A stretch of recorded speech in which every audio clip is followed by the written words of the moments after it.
So, I'm frequently contacted by collectors beginning in this field who are looking for some helpful guidelines that they can safely follow when starting their collections.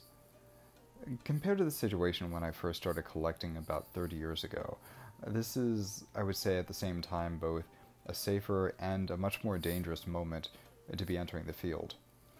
It's safer in the sense that today there's enormously more information on this subject in the English language than existed 30 years ago.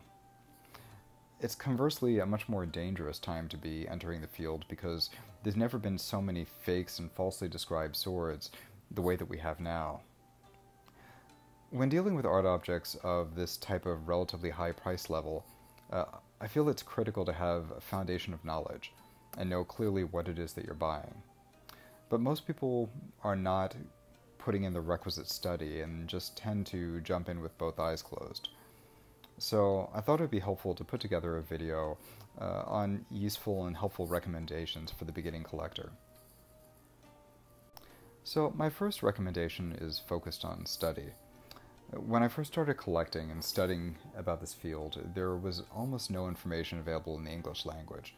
At the time, there was simply a list of articles online that were provided by Jim Karash, based out of Southern California. After that, I was lucky to be able to find the Albert Yamanaka newsletters, and then that was the really first deep reference that I was able to study. So that first recommendation that I make to new collectors is to do what they can to absorb the information that's available to them. Typically, I recommend for collectors to start with a shopping trip to Gray Dolphin's website and acquire some of the really excellent references that are available in English.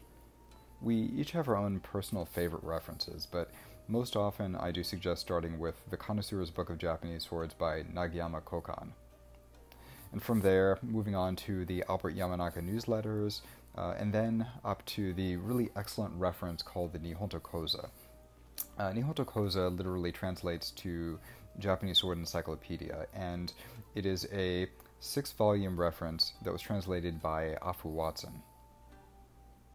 In addition, I would recommend getting anything you can from Marcus Sesko's excellent body of works, which consists of both translations of Japanese references and English writings. Marcus Sesko runs a blog, and it's absolutely worth checking back as often as you can to read his new articles. And he's currently with the Metropolitan Museum's Department of Arms and Armor, and is a great value to the community as a whole for all that he does to make Japanese sword scholarship available to us. And I do recommend that you continue to read and reread these references over time. You'll find that as you see more swords and as your eyes develop, when you return to these references, you're going to read passages that you may not have fully understood before, but now will make so much sense based on your more recent experiences. My second recommendation for collectors is to join the MBTHK. This organization, the Nihon Bujitsu Token Hozon Kai, is the preeminent organization for the study and research of Japanese swords worldwide. They provide a range of services from research and attribution of swords in the form of authentication papers at various levels, and equally important, they publish a newsletter called Token Bujitsu, which contains enormous amounts of valuable information for the collector to study. My third recommendation is to join a club and engage with the international community. It's really difficult to gain knowledge in isolation. So if you are fortunate enough to have a Japanese sword study club nearby, I strongly recommend joining and meeting with other collectors in your area. And if you can't locate a local club to you, please reach out to me and let me know, and I'll see if I can connect you with the closest local knowledgeable collectors you can speak with. Also, I do recommend joining some of the online discussion groups, such as the Nihonto discussion forum on Facebook and the Nihonto message board run by Brian Robinson. Doing this will allow you to engage with and get advice from individuals who've been studying and developing their eyes for years to decades. And again, here the focus is learning from other collectors and building up a storehouse of knowledge before making that first big purchase. The fourth recommendation is to try to participate in Conte exercises whenever possible. So, as I was discussing in the last video on the Gokaden, a Conte is the practice of attributing Japanese swords to specific time periods, schools, and smiths. A sword will be presented without being able to see the nakago, or the tang of the sword. The signature, the inscription will be hidden and based on other physical attributes, including the shape, the character of the steel, the character of the yakiba or the hamon. An opinion is rendered as far as when and by who the swords were made. So the MBTHK's Tokenbujutsu journals that I mentioned previously does include a Conte exercise every month.